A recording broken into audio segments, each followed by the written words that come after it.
Ini sekarang udah variatif kan. Ada namanya 69, ada namanya oral, ada namanya segala macam. Dan saya rasa semua orang itu kalau secara jujur lah, sadar, tahu itulah. Itu bukan suatu kekerasan, itu suatu variasi.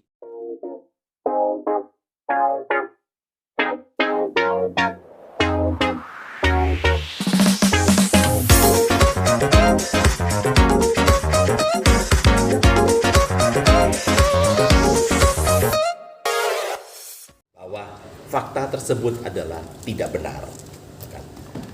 Kita bisa tunjukkan bukti surat dari dokter yang dituduhkan melakukan KDRT itu sebetulnya hanya terjadi dia jatuh kepleset.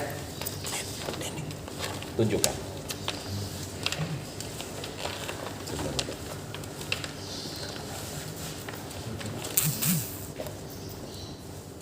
Nih ya, saya ngelakuin KDRT ya. Saya buka satu bukti aja. Ini dari institusi kesehatan. Kalian bisa baca apa keterangan di sini? Baca apa? Silakan dilihat agak tinggi supaya kelihatan. Tulisannya kecil, tapi mungkin nanti bisa di-shot. Ya nanti aja deh, nanti bukti-bukti karena banyak banget saya punya bukti-bukti. Oke. Apa? Kan ada berita yang semut pegang gini. Iya. Ya, oke. Jadi di sini beritanya itu kan dia mengaku melaporkan bahwa S itu dapat perlakuan KDRT. Sedangkan bahwa di sini itu adalah jatuh terpleset. Ini surat keterangan dari dokter IGD. Jadi apa yang dikatakan bahwa itu adalah tidak benar atau mengada-ngada dalam hal ini dalam bahasa hukumnya itu memfitnah telah terjadi KDRT. Nanti ini adalah bahannya untuk pada penyidik bahwa tidak ada terjadi KDRT. Kedua, tuduhan daripada foto ada biru-biru badan tangannya. Yang pertama saya tanya, saya berfoto mungkin setahun yang lalu, 2 tahun yang lalu, sebelum saya kenal dengan Rizal. Misalkan suatu contoh kan. Kemudian saya bilang, setelah saya kenal dia, saya ada biru-biru ini. Itu kan bukan bukti. Karena kalau memang bukti dia merasa dipukul, dibanting, ditekuk, di apa segalanya, terjadi biru-biru, lembam dan segalanya, kan ada visium dokter. Tanggalnya harus tahu. Ini kan hanya menunjukkan foto, ini kaki saya biru misalkan gitu kan. Terus saya bilang, karena dipukul, loh ini terjadinya padahal setahun 2 tahun yang lalu. Bahwa itu kan fitnah. Jadi tidak bisa serta-merta dengan menunjukkan foto, mengadu, mengatakan bahwa ini telah dianiaya. Bahwa itu tidak benar karena tidak ada visium dan tidak ada tanggalnya pada foto tersebut. Ketiga, tidak dinafkahin. Bahwa ada bukti-bukti transfer. Coba tunjukkan. Saya itu bilang sama Sarah, S, saya ini orang sederhana. Siap makan sepiring berdua pakai garam. Gak apa-apa kak. Yang penting aku cinta sama kakak. Oke.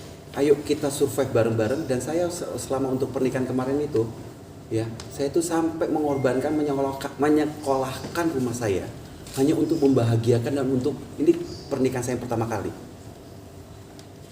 Banyak beberapa yang saya kasih secara pribadi, tapi saya untungnya juga apa? Saya banyak bukti transfer kepada beliau ini. Kasih lihat satu persatu. Begini. Banyak banget deh, tebel nih pokoknya. Tunjukkan ini satu balik gitu. Supaya kelihatan lebih jelas gitu. Iya, pokoknya kurang lebih lah, ini tebel banget ya. Jadi yang penting satu, Sampai ada berita bahwa R ini bukan orang yang berkelebihan, sehingga tentu tapi dia tetap tahu tanggung jawab bagi seorang suami bahwa dia harus memberikan sesuatu untuk nafkah, meskipun nafkah itu tidak besar, karena nilai misalkan ya contoh 1 juta. Mungkin bagi orang tertentu, aduh, hanya untuk beli bakso aja lebih dari 1 juta.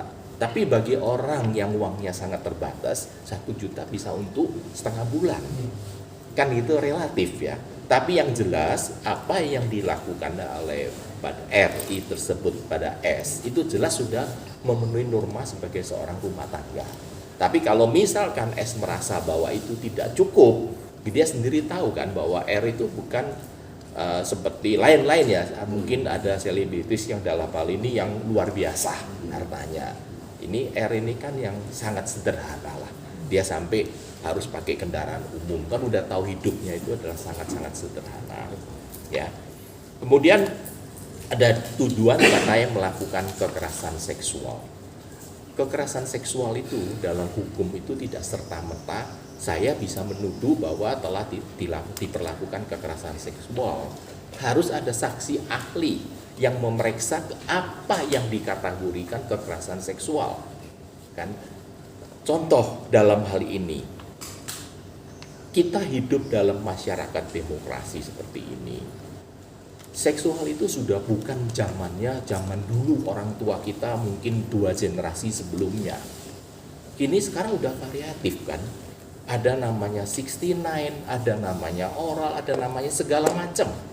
Dan saya rasa semua orang itu kalau secara jujur lah, sadar, tahu itulah. Itu bukan suatu kekerasan. Itu suatu variasi dalam hidup kan supaya lebih harmonis.